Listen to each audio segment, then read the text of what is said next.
Hello வணக்கம். இது உங்கள் சிவி இசோன் காலை வணக்கம். சூப்பரான ஒரு ப்ரோமோ கொஞ்சம் டிலேவாக வந்திருக்குது. ஆனால் எனக்கே பயங்கர ஷாக்காக இருக்குது. ஆதரிக்க வந்த ஷாக்கு தான் எனக்கும் வந்திருக்கு. ரைட், என்னென்னு பார்க்கலாம். அதுக்கு முன்னாடி பார்க்குற எல்லோரும் நம்மளோட சேனலை சப்ஸ்கிரைப் பண்ணிட்டு பாருங்கள், லைக் பண்ணுங்கள், கமெண்ட் பண்ணுங்கள், ஷேர் பண்ணுங்கள். உங்களுக்காக நிறைய விஷயங்கள் நான் கொடுத்துக்கிட்டே இருக்கேன். நீங்களும் வந்துட்டு ரிசீவ் பண்ணிகிட்டே இருக்கீங்க. என்னால் முடிஞ்ச வரைக்கும் உண்மையாக கொடுக்கறதுக்கு ட்ரை பண்ணுறேன். உண்மையாக தான் கொடுப்பேன்.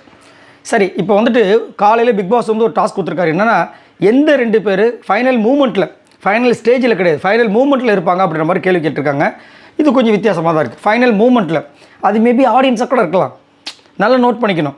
ஃபைனல் ஸ்டேஜில் இந்த பக்கம் என் பக்கத்தில் இவரும், அதாவது விஜய் சேதுபதிக்கு பக்கத்தில் சென்டராக நிற்க வச்சு இந்த பக்கம் அந்த பக்கம்னு கேள்வி கேட்கல. ஃபைனல் மூமெண்ட்டில் யார் இருப்பா அப்படின்ற மாதிரி ஒரு கேள்வி கேட்டிருக்காங்க. சரிங்களா?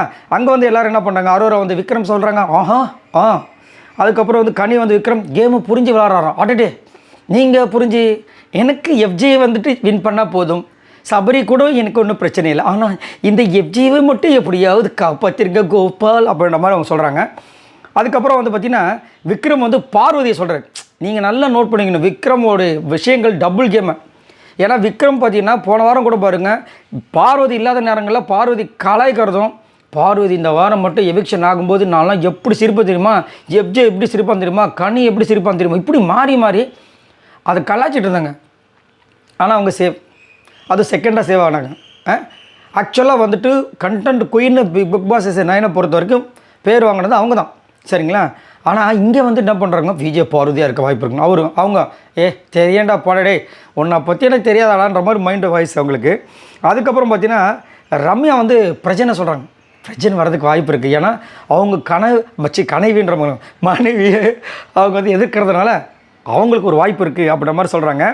அதுக்கப்புறம் வந்து பிரச்சனை வந்துட்டு இவ்வளோ நாள் நடந்த பிரச்சனையை வந்து இன்னையோட இந்த டாஸ்க்கை வச்சு முடிச்சிடலாம்ப்பா, இன்னதான் நான் என் பொண்டாட்டிப்பா அந்த பொண்ணு, அவளை நான் கைவிட முடியாது, ஏன்னா வெளியில் போனால் அவள் கையாலே அடிப்பா, அதனால் நான் கைவிட முடியாதுன்ற மாதிரி முடிவு பண்ணிட்டாருன்னு தெரில. என் பக்கத்தில் கண்டிப்பாக இருக்கிறது என் கூட 20 வருஷமாக இருந்த உங்கள் ஃப்ரெண்டா சார், இல்லை என் மனைவி, என் கோ கண்டஸ்டண்ட்டாக இருக்கிற சாண்ட்ரா தான் அப்படின்னும் போது அவங்கள ஐயோயோயோ டே நடிக்காதடான்ற மாதிரி அவங்க சிரிக்கிறாங்க. அதுக்கப்புறம் கமருதீன் வந்துட்டு கானாவினத்தை சொல்கிறாரு. நல்ல ஃப்ரெண்ட்ஷிப் அங்கே காமிக்கிறாரு போல இருக்குது.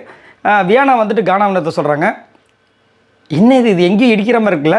அதுக்கப்புறம் விஜய் பார்வதி வினோத்தை சொல்கிறாங்க. ஆதிரை வந்து சூப்பராக சொல்கிறாங்க. ஏன் அவங்க மட்டும் எப்படி டிஃப்ரெண்ட்டாக சொல்கிறாங்க, ஒரு காமெடி பண்ணுற ஒரு காரணத்துக்காக அவருக்கு வந்து டைட்டில் வேணும்னு சொல்லிட்டு என்னால் ஏற்றுக்க முடியல, இல்லை புரியல அப்படின்றாங்க. இதை எப்படி அவங்க சொல்கிறாங்கன்னா, இதை வந்து அவங்க கண்டிப்பாக வந்துட்டு அவங்களாம் சிந்திச்சு பண்ணியிருக்க மாட்டாங்க. ஏன்னா அவங்க வெளியே இருந்துட்டு உள்ளே போனவங்க, அவங்களுக்கு தெரியும் விஜய் பார்வதிக்கு எந்த பக்கம் ஒரு சப்போர்ட் இருக்குது, கமருதீனுக்கு எப்படி ஒரு சப்போர்ட் இருக்குது, விக்ரமை என்ன மாதிரிலாம் பேசிகிட்டு இருக்காங்க, திவ்யாவை என்ன மாதிரிலாம் பேசிகிட்டு இருக்காங்க, எவ்வளோ ஓட்டு வந்துட்டுருக்கு, எல்லா விஷயமும் அவங்களுக்கு தெரியும். அந்த ஒரு காரணத்துக்காக ஒரு காமெடி பண்ணுற ஒரு ஆளை நீங்கள் எப்படி வந்து டைட்டில் வின்னராக கொடுப்பீங்கன்னு சொல்லிட்டு நம்ம மைண்டில் இருக்கிற விஷயத்தை அங்கே எடுத்து வைக்கிறாங்க. நான் என்ன சொல்கிறேன்னா, ஓகே நல்ல ஒரு கேமர் தான் நம்ம கானாவினத்து. அதேமாதிரி அவருக்கு ஏதாவது ஒரு பிரச்சனை வந்துருச்சுனாவே அதுக்கு ப்ரூவ் பண்ணுறதுக்கு ட்ரை பண்ணுறாரு, எல்லாம் ஓகே. ஆனால் திவாகர் இருக்க வரைக்கும் அவரோட பர்ஃபார்மன்ஸ் எப்படி இருந்துச்சு, திவாகர் போனதுக்கப்புறம் அவரோட பர்ஃபார்மன்ஸ் எப்படி இருக்குது, நல்லா யோசிச்சு பாருங்கள். ஸோ அவரோட விஷயங்களை மட்டுமே வச்சு பிக் பாஸ் சீசன் 9 ஓட்டிட முடியுமா? முடியாது. ஸோ இங்கே பார்த்தீங்கன்னா விக்ரம் தவிர்த்து வேறு யாருமே விஜய் பார்வதி சொல்லலை அப்படின்னு நீங்கள் நினச்சாலும், இங்கே எல்லோரும் ஒரு பேரை சொன்ன விஷயத்தை தான் நம்மளுக்கு காமிச்சிருக்காங்க. கரெக்டுங்களா?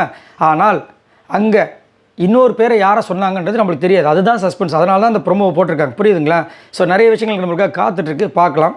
ஸோ இதை பற்றி உங்களோட கருத்துக்களை சொல்லுங்கள். மறக்காமல் நம்மளோட சேனலை சப்ஸ்கிரைப் பண்ணிட்டு பாருங்கள். பாய் நண்பர்களே.